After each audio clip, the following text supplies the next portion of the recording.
Okay, तो FSA का first topic पे आते हैं, इंटर कॉर्पोरेट इन्वेस्टमेंट्स। नाम से क्या समझ में आ रहा है?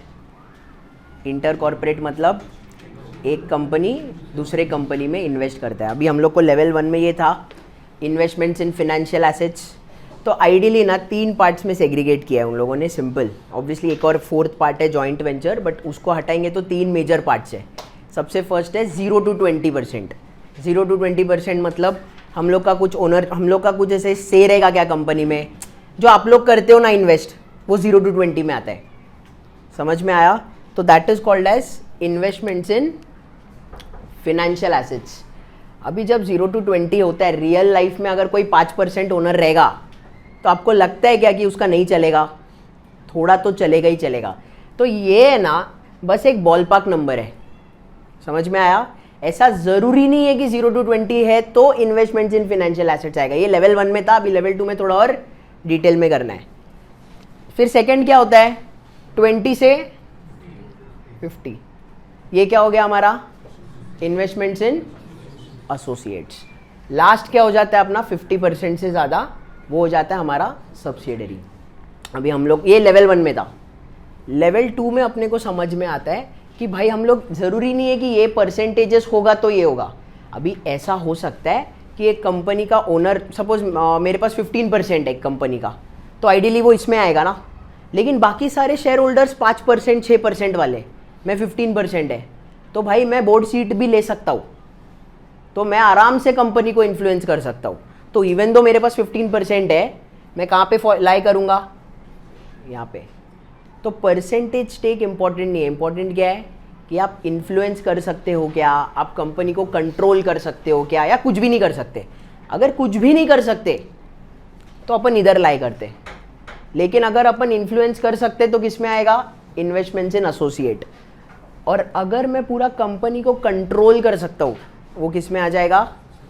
सब्सिडियरी। समझ में आया? इन्फ्लुएंस और कंट्रोल में डिफरेंस क्या है?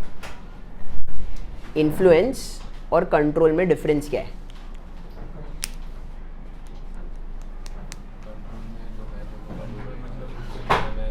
लास्ट बेंच पे ही बैठो, वहां पे। हाँ बोलो।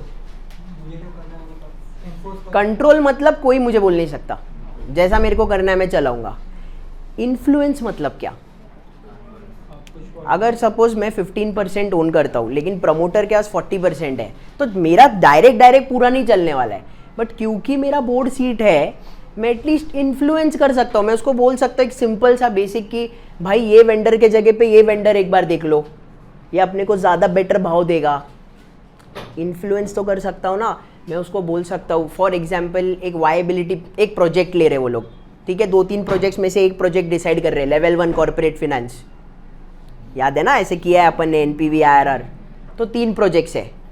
तो अभी बाकी लोग जो मेजर ओनर है वो बोल रहे हैं ये वाला प्रोजेक्ट लेने का है, नॉर्थ साइड में एक्सपेंड करना है। लेकिन मैं बोल रहा हूँ भाई पहले पुणे तो करते, उधर करने के बाद में भी नॉर्थ साइड जाएंगे, क्योंकि अपने को केपेक्स भी कम लगेगा, नहीं तो बहुत ज़्यादा लोन लेना पड़ रहा है। तो एटलीस्ट मेरा वो सुनेगा, कंसिडर तो करेगा। उसको हम बोलते हैं इन्फ्लुएंस करना। ऐसे समझ में आया? तो उस बेसिस पे अपन करते रादर देन ये 0 to 20। 0 to 20 बहुत वेग है यार, 15% रह के भी आराम से अपन इन्फ्लुएंस कर सकते हैं कंपनीज को। समझ में आया? ये क्लियर है?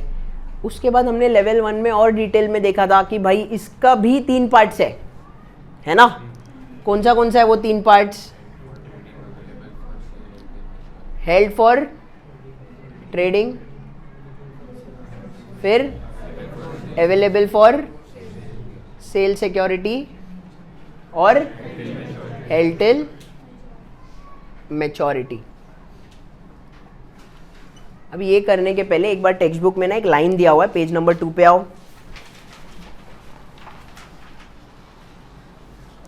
तो उसमें देखो उन लोगों ने ना इन्वेस्टमेंट्स इन एसोसिएट में 3-4 पॉइंट्स दिया है कि क्या क्या इन्फ्लुएंस कर सकते हैं। सबसे पहले बोर्ड ऑफ डायरेक्टर्स का रिप्रेजेंटेशन, वो तो मैंने बोला ना, अगर 15% है तो डेफिनेटली मैं अपने आदमी को बिठाऊंगा बोर्ड पे, वो हो सकता है।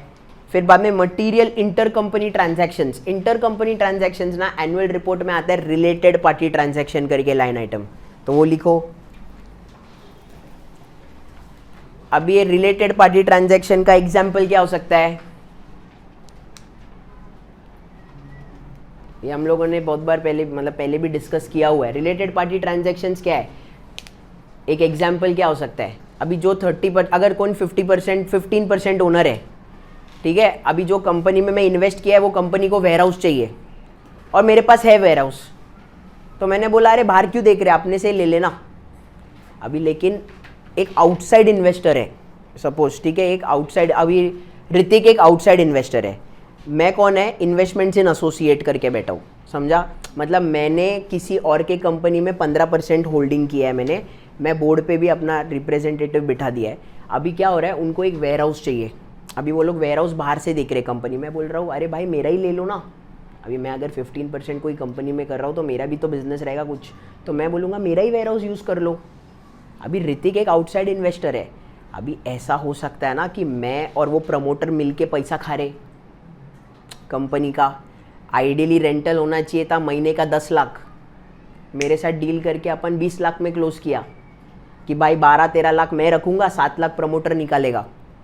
तो ये अच्छा प्रैक्टिस है क्या? नहीं। तो आइडियल सिनेरियो में रिलेटेड पार्टी ट्रांजैक्शन नहीं होना चाहिए, बट हमेशा हम लोग है ना उसका मटीरियलिटी और क्वांटम देखते हैं। अभी कंपनी कमा रहा है 300 करोड़ और ये रिलेटेड पार्टी ट्रांजैक्शन है 1 करोड़, तो फिर करने दो ना, उनको खाना है तो खाने दो, ऐसा मुझे लगता है, समझा? ये मेरा ओपिनियन है, ऐसे बोलते नहीं करना चाहिए, बट आप इंडिया में कोई भी कंपनी देखो रिलेटेड पार्टी ट्रांजैक्शन होती ही है, समझा? रिलेटेड पार्टी ट्रांजैक्शन का मतलब।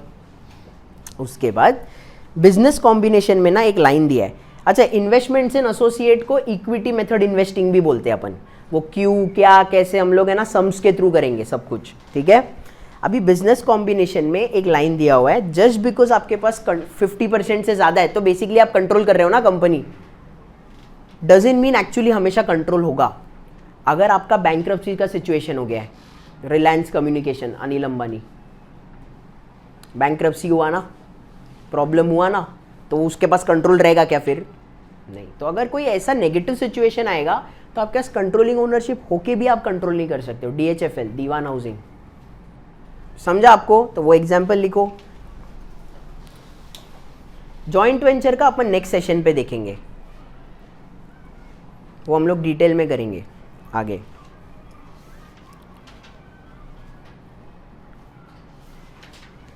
अभी है ना पेज नंबर 3 और 4 का थियरी करने के पहले सबसे पहले अपन वो क्वेश्चन करेंगे पेज नंबर 4 का, ठीक है? अभी मुझे क्या चाहिए, जैसे मैंने लेवल 1 में FSC सिखाया है कैसे फॉर्मेट में करना है अपने को, तो अभी मुझे ना ये सेम सम बिना सॉल्यूशन देके हेल्ड फॉर ट्रेडिंग का इनकम स्टेटमेंट और बैलेंस शीट चाहिए, available for sale, sale securities, इसका मेरे को इनकम स्टेटमेंट और बैलेंस शीट चाहिए बना के ये क्वेश्चन का, and last is held till maturity का इनकम स्टेटमेंट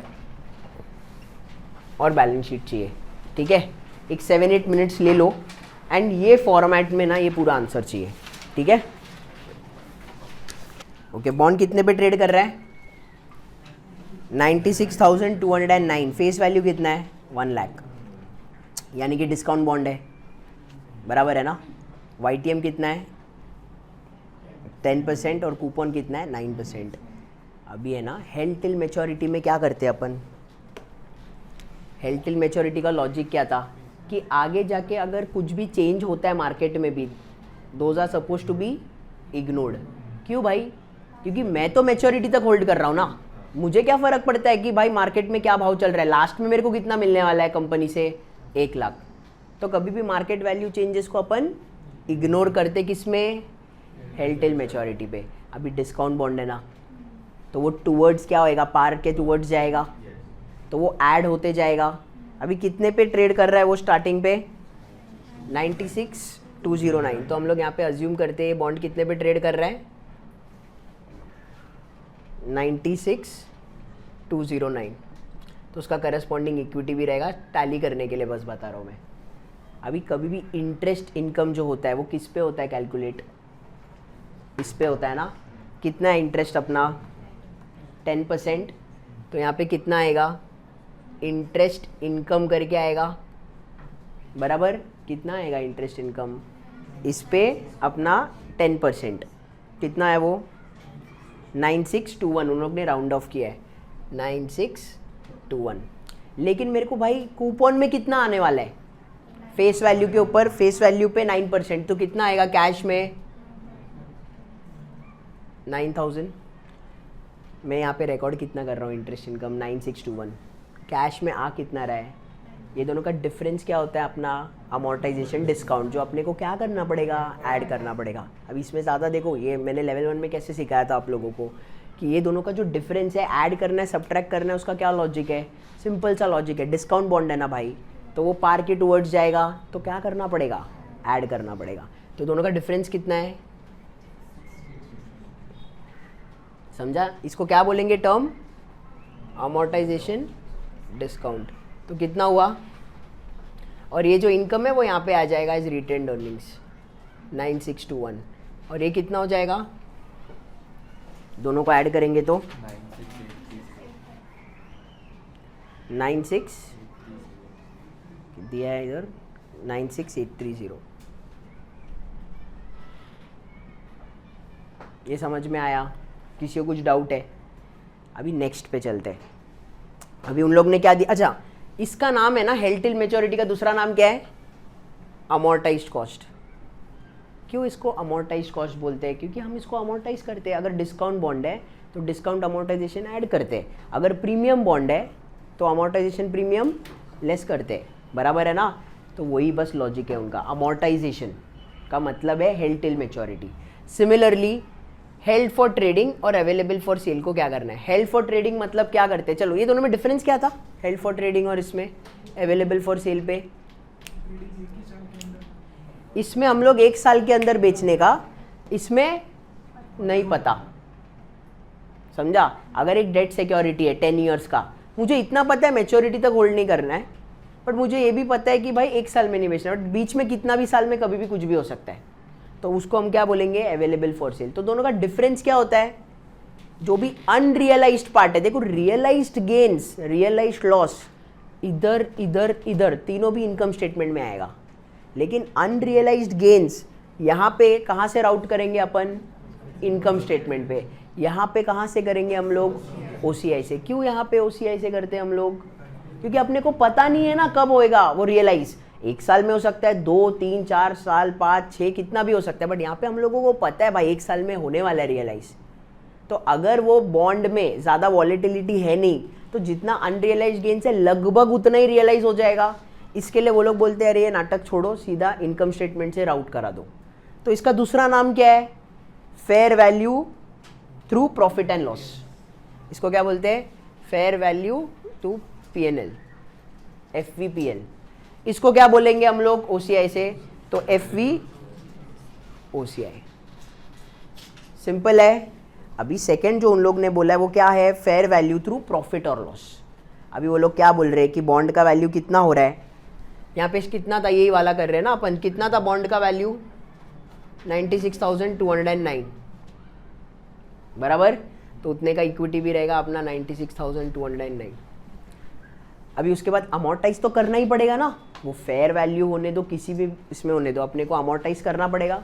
अमोर्टाइज कितना किया अपन ने, 621, तो कितना हुआ ये अपना, बराबर। और इंटरेस्ट इनकम कितना लिया है, और कूपन से कैश कितना आया 9000। बट यहाँ पे एक डिफरेंस आएगा, एक्चुअली ईयर एंड में क्या है, मार्केट वैल्यू बॉन्ड का कितना है 98,500 दिया है ना। अपन के हिसाब से कितना आना चाहिए था बुक्स में 96,830, बराबर। बट एक्चुअली कितना बोला है उन लोग ने 98,500। तो क्या हो जाएगा, अपने को लेना पड़ेगा हमेशा मार्केट वैल्यू ना। इसमें हम लोग हमेशा मार्केट वैल्यू लेते, इसमें भी मार्केट वैल्यू लेते। इसमें हम लोग मार्केट वैल्यू को इग्नोर करते क्योंकि मैं मैच्योरिटी तक होल्ड कर रहा हूँ।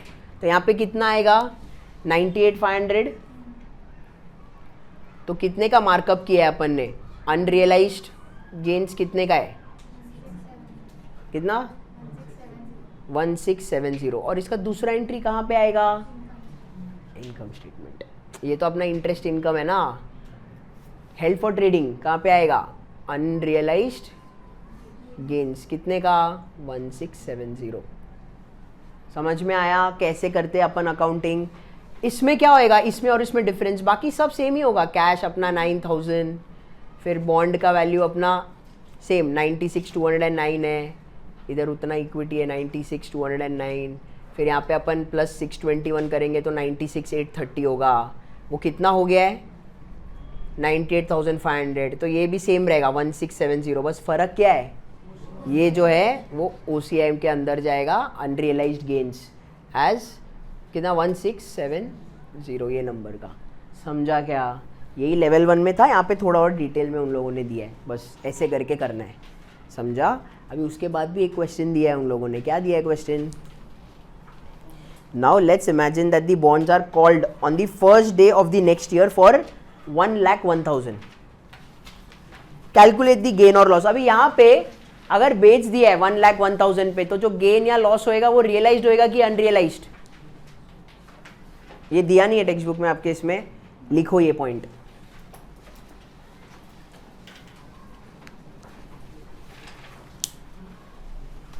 कि ईयर एंड के बाद नेक्स्ट ईयर के स्टार्ट में बॉन्ड को 1,01,000 में बेच दिया, बॉन्ड को, ये 23, 22 के सब टेक्स्ट बुक्स में है, बॉन्ड को कितने में बेचा, 1,01,000 में बेचा है। समझा। तो कितना गेन्स आएगा ये आपको नोट डाउन करने का है। तो ये तीनों में सोचो, 1 मिनट लो और बताओ क्या आएगा। समझा। फर्स्ट ईयर के स्टार्ट, मतलब सेकेंड ईयर के स्टार्ट में मेरे को डायरेक्ट बताओ, ये पूरा अकाउंटिंग मत बनाओ, मुझे बस बताओ इसमें कितना गेन्स है, इसमें कितना गेन्स है और इसमें कितना गेन्स आएगा।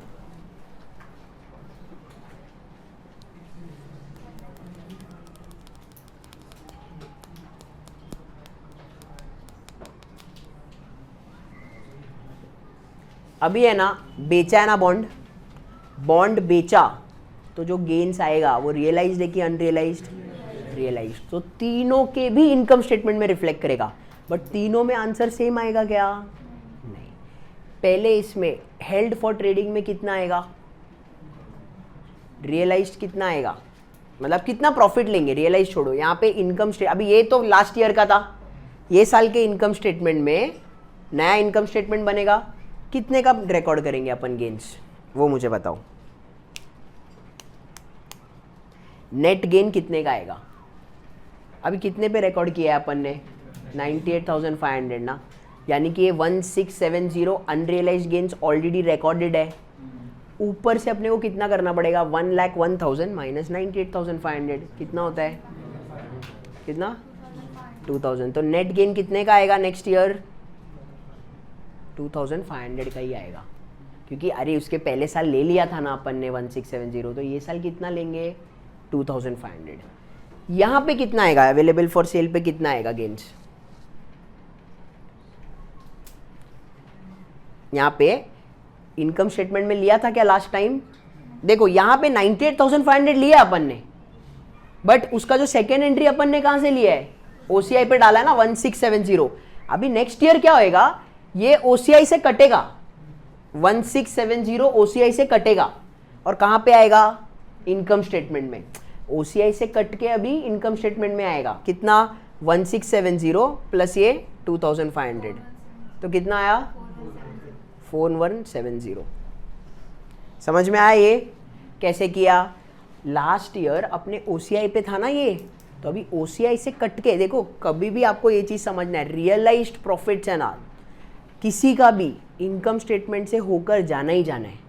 अभी यहाँ पे क्या हो गया, अनरियलाइज्ड पहले ही एक बार ले चुके अपन इनकम स्टेटमेंट में, तो अभी अपन नेट कितना लेंगे, 2,500, क्योंकि ये दोनों को ऐड करेंगे तो हो जाएगा अपना 4170। यहाँ पे क्या हो रहा है, यहाँ पे अपन ने गेन्स इनकम स्टेटमेंट में राउट नहीं किया था, कहाँ किया था अपन ने, OCI में डाला था।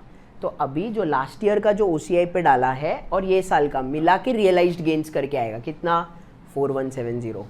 अमोर्टाइज इसमें क्या होएगा, अमोर्टाइज कॉस्ट में क्या होएगा, अपन मार्केट वैल्यू चेंजेस को तो इग्नोर ही कर डालते हैं ना सीधा सीधा, बराबर। लेकिन अभी तो अपन ने बेचा तो अभी इग्नोर कर सकते क्या? नहीं, अभी रियलाइज्ड में आएगा कितना? 4170। तो इसमें और इसमें सेम आंसर आता है।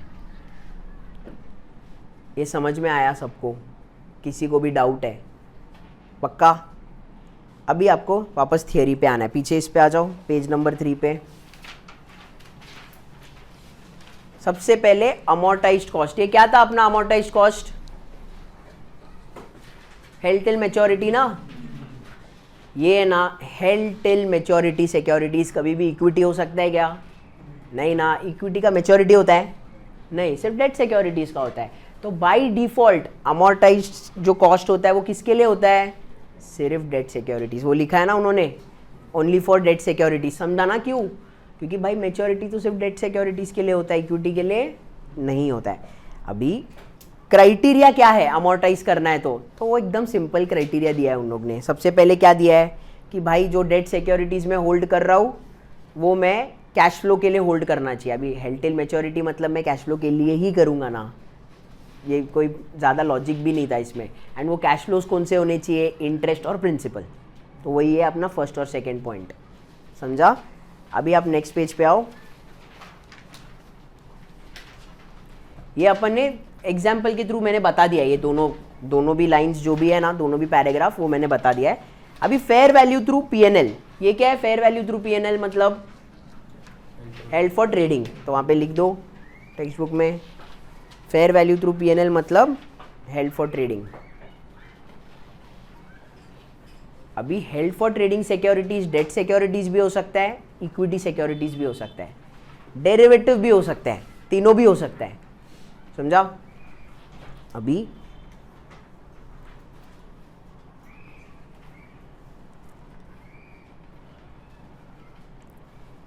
यहां पे ना एक पॉइंट दिया है उन लोगों ने जो अपने को थियरी के लिए मार्क करना है। Equity securities that are held for trading must be classified as FVPL. ये तो ठीक है, held for trading is by default FVPL, यहाँ पे किया है ना अपन ने। उसके बाद का लाइन देखो, इक्विटी सिक्योरिटीज में भी क्लासिफाइड एज एफवीपीएल और एफवीओसीआई। ये भी ऑब्वियस सा स्टेटमेंट है, क्योंकि अरे ये अपन हेल्ड टिल मैच्योरिटी तो कर ही नहीं सकते ना। Equities are either held for trading और अवेलेबल फॉर सेल। उसको ही उन्होंने क्या बोला है? एफवीपीएल और एफवीओसीआई। ये सिंपल है। उसके बाद वाला statement, once classified the choice is irrevocable. मतलब अगर आपने डिसाइड किया है कि मैं ये इक्विटी सिक्योरिटी को हेल्ड फॉर ट्रेडिंग रख रहा हूं, अपने मन के हिसाब से वो हेल्ड फॉर ट्रेडिंग को आप अवेलेबल पे चेंज नहीं कर सकते। कौन सा? सिर्फ इक्विटी सिक्योरिटीज के बारे में बात कर रहे हैं, डेट सिक्योरिटीज के बारे में नहीं। डेट सिक्योरिटीज में आप कर सकते हो रिक्लासिफाई। ये किसके बारे में बात चल रहा है? इक्विटी सिक्योरिटीज को आप रिक्लासिफाई नहीं कर सकते हो। समझ में आया? हो सकता है ये थियरी के लिए आया आपको, बट लेवल 2 में थियरी कम और कंसेप्ट्स पे ही पूरा फोकस रहता है ज़्यादा। तो ठीक है, उसके बाद ये क्लियर है ना लाइन? उसके बाद एक और है, derivatives that are not used for hedging are always carried at FVPL. Derivatives अगर मैं हेजिंग के लिए यूज नहीं कर रहा हूँ, that are not use for hedging मतलब अगर स्पेक्यूलेटिव पर्पस के लिए जो भी डेरिवेटिव ट्रेडिंग कर रहा हूँ, किस पे होएगा? Held for trading. समझा? वो भी मार्क करो।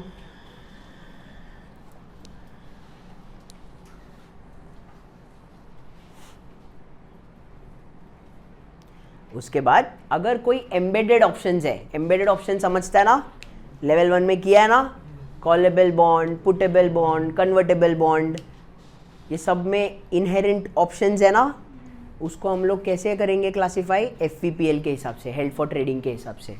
ठीक है?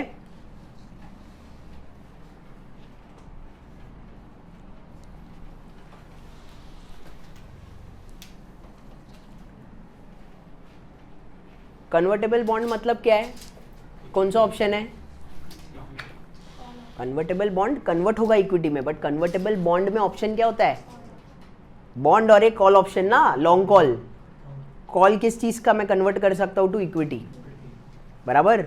कॉलेबल बॉन्ड में क्या ऑप्शन होता है? नहीं, मैं ऑप्शन का नाम पूछ रहा हूं। हाँ, एक बॉन्ड और उस पे शॉर्ट कॉल, और पुटेबल पे बॉन्ड और उस पर लॉन्ग पुट। ये इन्वेस्टर के परस्पेक्टिव से भाई कन्वर्टेबल बॉन्ड और पुटेबल बॉन्ड इन्वेस्टर के लिए अच्छा है ना, तो लॉन्ग। समझा? कॉलेबल बॉन्ड इन्वेस्टर के लिए अच्छा है क्या? नहीं। कॉल ऑप्शन किसके पास है? कंपनी के पास। उसके पास लॉन्ग कॉल है, तो मेरे पास क्या हुआ? Short call. तो ये सब आना चाहिए आपको, उसके रिलेटेड भी क्वेश्चन आ सकता है। क्लियर है? चाहिए तो लिख लो ये। कन्वर्टेबल बॉन्ड मतलब बेसिकली एक बॉन्ड प्लस एक लॉन्ग कॉल ऑप्शन। उसके बाद आप लिखो कॉलेबल बॉन्ड, मतलब एक बॉन्ड और एक शॉर्ट कॉल, क्योंकि वो आपके लिए डिसएडवांटेजेस है इन्वेस्टर के लिए। इसके लिए इन्वेस्टर कम भरता है ना उसके लिए, ठीक है। और थर्ड है puttable bond, which is bond plus एक लॉन्ग पुट।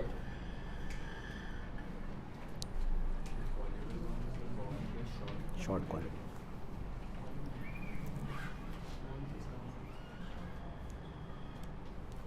ठीक है ना। उसके बाद नेक्स्ट है अपना FVOCI। ये अपन ने किया है एग्जाम्पल के थ्रू। अभी कहाँ से करना है? OCI के थ्रू।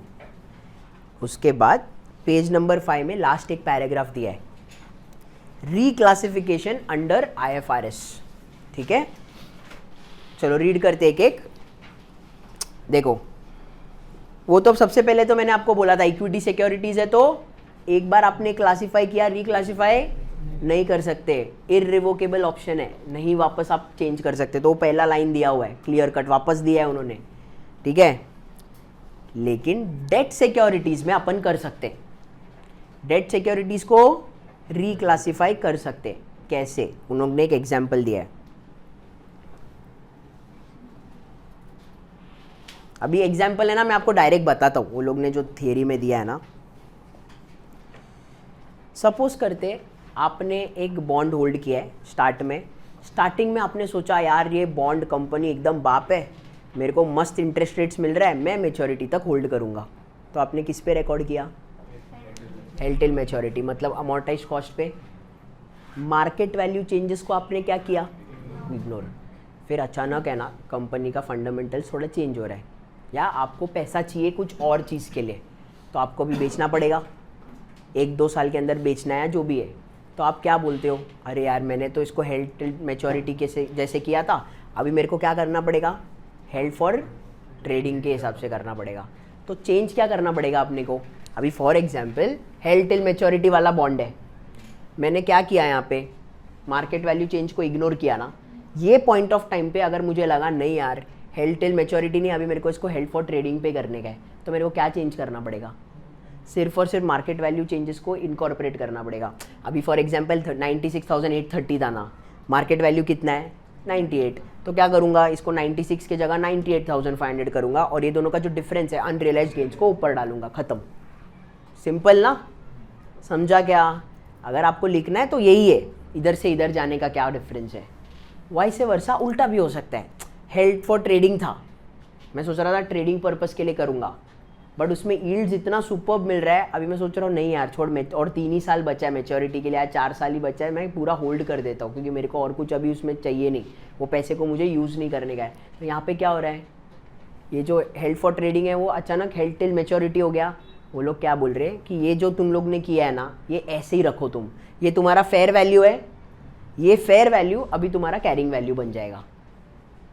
ये फेयर वैल्यू के हिसाब से चेंजेस करते हैं ना, अभी जो फाइनल तुम्हारा फेयर वैल्यू था ना, वो तुम्हारा कैरिंग वैल्यू बनेगा। कैरिंग वैल्यू मतलब ये 98,000 के हिसाब, 98,500 के हिसाब से चलेगा। इसके बाद क्या करेंगे अपन? इसको टुवर्ड्स 1 लाख लेके जाएंगे आगे आगे। समझा? तो उन्होंने क्या बोला? ये फेयर वैल्यू को वो लोग क्या करेंगे अभी? कैरिंग वैल्यू, और फिर वो लोग अमोर्टाइजेशन के हिसाब से ही चलेंगे प्योरली। समझ में आया ये डिफरेंस? अगेन मुझे नहीं लगता है ये एग्जाम में डायरेक्ट एग्जाम्पल के थ्रू आएगा, बट क्योंकि वो थियरी में दिया है आपको ये करना है। ठीक है ऋतिक?